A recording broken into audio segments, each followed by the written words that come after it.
Hello and welcome to Neverwinter with Aragon. So Xbox and PS will be ongoing scheduled maintenance today. You can see the following times. However, PlayStation is just going to be a server restart, while Xbox finally get the catch-up patch, mainly with the Band of Air nerf, along with the adjustments to Sharandar, Crown of Keldagon, Dragon Hunts, normal Rise of Tiamat, and ultimately the rewards from Sharandar becoming much easier to obtain from Vault of Stars, your legendary rings, the Band of Air and the Darkness components should drop a lot more frequently from all three mini bosses, and then you should also be getting the shirts and pants easier along with the gear, and then those bounties should be easier in Sharandar along with the Shattered Diamond Shards dropping a lot more from your heroic encounters along with bounties. And so about a week has passed since the Band of Air has become nerfed in its current state, and will I still be using the ring? Especially looking forward, and we can see that with Module 24 we'll be getting some new mythic rings, and you can get some pretty decent stat rings. And so again, will I be using Band of Air or just switch over to some stat rings? Currently we have the Red Eyes Glare and the Soothsayer's Ring of Absolution, which can give us 14.5% total statistics. That compared to running just a ring with 3% damage or even 4% damage does not compare with the amount of stats that these two rings can give you. And I've made multiple videos in the past comparing it if you don't want to believe me. And so I've done a bunch of rogue tests to find out what my DPS is kind of sitting at now, comparing using the Band of Air, which is Touch of Wind here, which is only dealing like 3% of my damage, versus not using it. You see no Touch of Wind here, and we look at our encounter DPS, and I could get upwards of 568k. This is including my Paranoid Delusion Companion's damage, and we can see no Touch of Wind, so I'm not using it, and we're getting like the highest DPS without it. And the reason being is it will buff up my Striker Companion by increasing my own stats, and we remove the unreliability of Touch of Wind proccing when it might not be best to proc. The best time for Touch of Wind to proc would be in your artifact call when you have all those debuffs, and if it's not going to be proccing there and it's not reliably going to be proccing there, it ends up just not worth it, because you're better off just buffing the damage of your mount power and your daily power, which is a massive amount of damage. Nearly 20% of your damage comes from that very short burst window where your daily power is dealing like 2.7 million. And keep in mind, this is alone. When you're in a party, this can be just 5 million, and when in a trial, this can be upwards of 8 million. It's insane. And daily power as well, upwards of 2.4 million. Again, that can go up to like 5-6 million when in a trial. And so maximizing this burst damage, maximizing the damage on these hits, is better than just having a small extra hit these days that is unreliable. Only 45 hits in a total of 2 minutes, and those hits are pretty small. And then we did some DPS tests like without my companion's damage included, and we're just about getting 500k. And again, even more so with a few more adjustments, we're getting our mount power to deal up to 2.845 million damage. Pretty insane.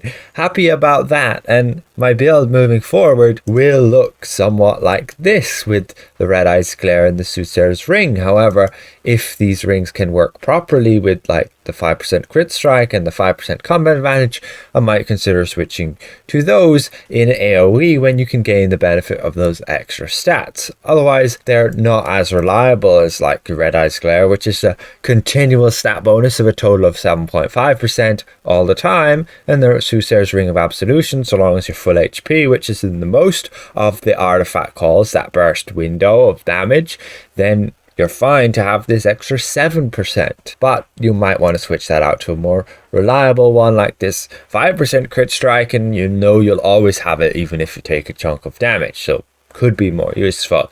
But in a lot of challenging content, you're either dead or you're full HP if you have a decent healer. And I'm messing around with getting this Masterwork headpiece instead of Gristro Horns or your Serene Hood, because the proc rate on that, having to deal 10% more damage of your health to actually get one of these stacks, especially on this headpiece, is really challenging now for a rogue and very hard to maintain that up, and especially when you're trying to do damage in a burst where you don't have a lot of time on target, it can be a lot better to just have bonuses to your stats that are always there, like this headpiece.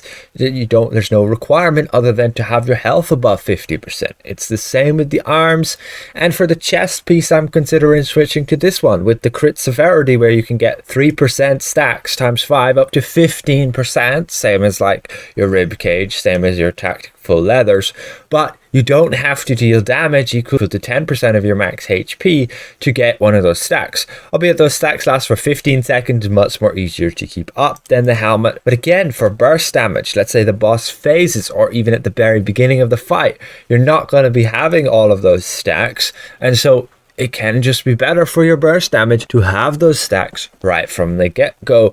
Like this shirt here, if you can fit it in your build, is just as good. Sure, you take a hit to your deflex severity, but to be honest, you don't want to be relying on deflex to be able to survive. And these boots here are only temporary. I would not be using them. I just had them for my DPS check to signify different boots. I don't run with combat advantage boots here.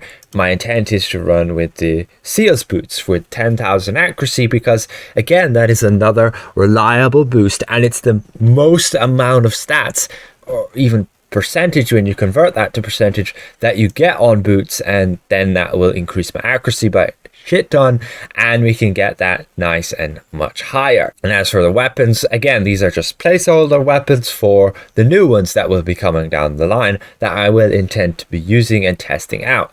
However, probably will be still sticking with the masterwork weapons until we are able to upgrade them to legendary and actually obtain them, as again, it will most likely take us freaking 6 weeks in order to be able to get the weapons, even just on purple, and then upgrading them to legendary. I'm sure it's going to require us to run like the latest, newest dungeon, whatever you might call it, just a reworked dungeon, the Temple of the Spider. Probably have to run that, or even Demogorgon Trial, the master version, to get reagents to get them upgraded. I don't think it's going to be something trivial or easy like grinding some enemies in the zone. But with that aside, yes, I am ditching the Band of Air, or IP. It can go, and I can put that with my Xuna, and she can wear it on her finger, hopefully increase her damage.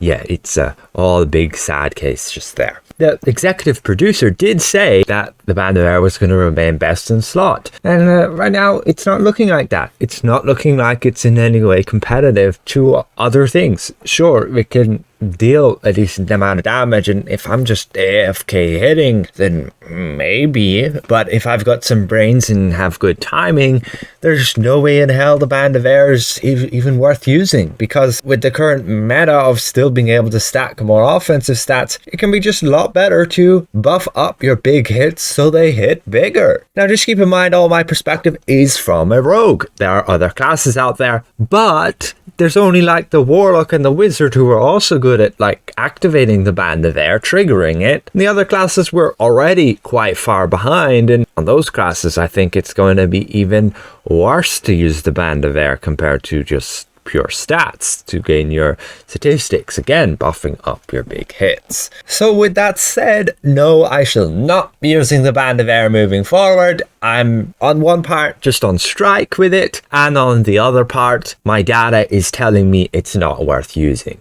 So again, I'd like to give a special thank you to all of these channel members for their continued support. And if I presented this well, consider leaving the video a like. And if you're new around here, consider subscribing. We'll see you guys around. Goodbye for now.